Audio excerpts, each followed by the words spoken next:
നാക്കിന്റെ അംഗീകാരമുള്ള കോളേജിൽ ആധുനിക സാങ്കേതിക സംവിധാനങ്ങൾ ഉൾക്കൊള്ളിച്ച ലബോറട്ടറികൾ, കമ്പ്യൂട്ടർ ലാബുകൾ, ഹൈടെക് ക്ലാസുകൾ, അതിവിശാലമായ ലൈബ്രറി മുതലായവ സജ്ജമാണ്.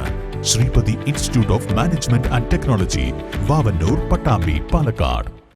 പട്ടാമ്പി ഗവൺമെന്റ് ഹയർ സെക്കൻഡറി സ്കൂളിൽ NSSന്റെ ആഭിമുഖ്യത്തിൽ കൊക്കി ഡാം നിർമ്മാണവുമായി വിദ്യാർത്ഥികൾ. NSSന്റെ സെലക്ഷന്റെ ഭാഗമായിരുന്നു വൈവിധ്യങ്ങളായ പ്രവർത്തനങ്ങൾ കുട്ടികൾ നടപ്പാക്കിയത്.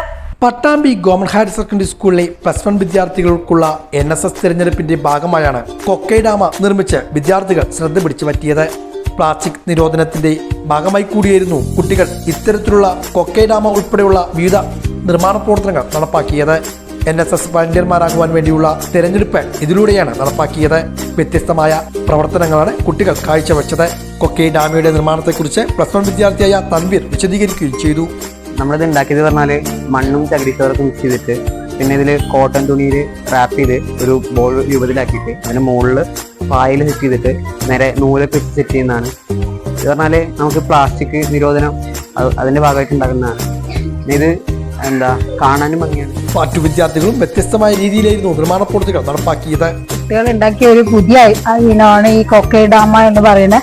അപ്പൊ അതിലേക്ക് നമ്മളെ മണ്ണും ചകിരിച്ചോറ് അങ്ങനെയുള്ള കാര്യങ്ങളെല്ലാം ചേർത്ത് ഒരു ബോൾ പോലെയാക്കി അതിനെ പായലുമായിട്ട് ഒരു ബോൾ പോലെ ആക്കിയിട്ടാണ് ഇത് നിർമ്മിച്ചിരിക്കുന്നത്. ഓർണമെന്റലായിട്ട് ചെടികൾ വളർത്തുന്ന ഒരു രീതിയാണിത്. ജപ്പാനിലാണ് തുടങ്ങിയത്. നമ്മുടെ നാട്ടിലും ഇന്ന് സർവ്വസാധാരണമാണ്.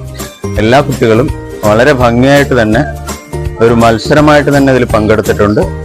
ഇത് മാത്രമല്ല, മറ്റ് ഒട്ടനവധി ടാസ്കുകളും കുട്ടികൾക്ക് കൊടുത്തിട്ടുണ്ട്. ക്ലീനിങ്ങും മറ്റു കാര്യങ്ങളുമായിട്ട്, അതേപോലെ തന്നെ ഇന്റർവ്യൂവും. അതിലൂടെയൊക്കെ തന്നെയാണ് ഒരു കമ്മിറ്റി ആണ് ഈ NSS കുട്ടികളെ സെലക്ട് ചെയ്യുന്നത്. പ്രിൻസിപ്പൽ വിജയൻ, ശ്രീലേഖ, ഷമീല, മീര തുടങ്ങിയവർ പ്രവർത്തനങ്ങൾക്ക് നേതൃത്വം നൽകി.